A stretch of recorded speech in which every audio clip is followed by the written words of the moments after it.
Thank you so much for watching. Peter Dutton on the show tomorrow night as I quickly check my notes. And yes, it is true. James Morrow is here from the Daily Telegraph and assembled programs here on Sky News. And joining us from the campaign trail is the LNP Senator for Queensland, none other than Senator Matt Canavan. Matt, where are you tonight, mate? And Bundaberg, mate, just outside the rum distillery here. You know it well. We had a show here once. It's a great place, Bundaberg. Bloody oath, and it gives me the opportunity to remind people 63% of a bottle of Bundy rum is tax under this government. 63%. Does that seem fine and fair to you? James, just a few days to go. Are you running on adrenaline or are you running on an IV pack? Oh, adrenaline, dopamine, serotonin, all the good things there. Yeah, look, we got a few days to go here. It is interesting because does feel like, there's still some movement left in this thing. And I think that, there's such a soft vote out there and so many minor parties and so many votes going to minor parties. I do think it's going to be pretty interesting Saturday night. Yeah, I mean, in terms of primary vote, basically 2/3 of Australia will not vote for whoever becomes the government, be it the current or a change.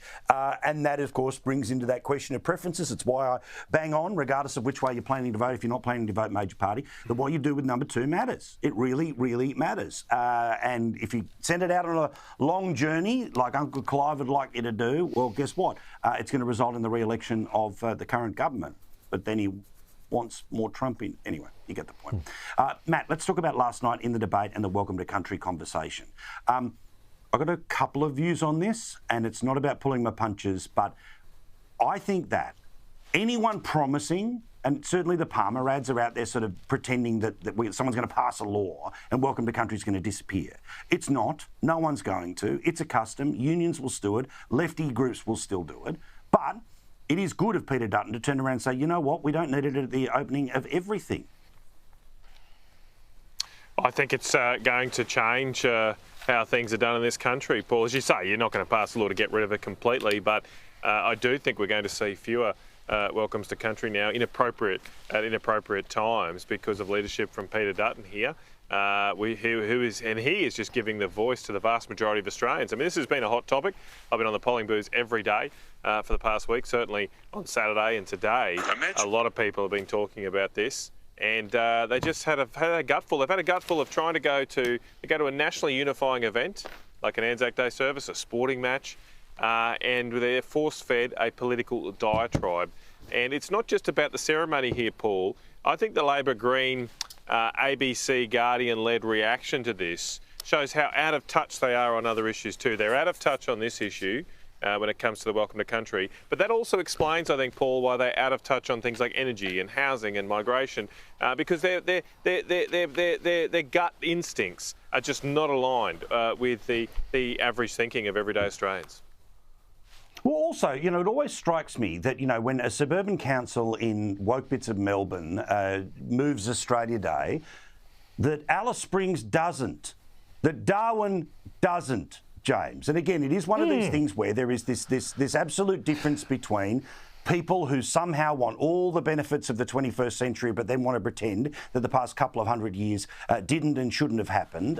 But again, I think Peter Dutton's on to something here about the overuse of it. That in the same way that we're not a country that pledges allegiance to the flag each and every day at the start of a school day, doesn't sing the national anthem at the start of each and every sporting event. So if it has that level of significance, then save it for those moments. Well, not only that, too, your point there about the councils like in Alice Springs and things like that with Australia Day is a really interesting one, because also I would note that, like here in Sydney, my own council, Inner West Council, likes to pretend Australia Day doesn't even exist, basically for all intents and purposes. Yet you go out west, you go out to some of these councils that are very heavily dominated by migrants. They love Australia Day, and they want to do big things for Australia Day. And, we talk a lot about social cohesion in this place. And one of the things that I have a problem with this idea of the Welcome to Country being is that it tells everybody, not just the soldiers you're honoring on Anzac Day, but every single person who is here as a citizen or a wannabe citizen of this country, that this land, this country of Australia is transient, impermanent, potentially illegitimate, and you're just a guest. And there's this sort of furphy around saying, oh, no. They're only just welcoming you to this little bit or that little bit. Well, it's still the same idea when you get down to it, and it's about delegitimizing the country. This culture stuff, people dismiss it. Albanese says, I don't want to fight culture wars. Well, of course he doesn't want to fight culture wars, but the thing is, culture matters, Paul. Culture matters.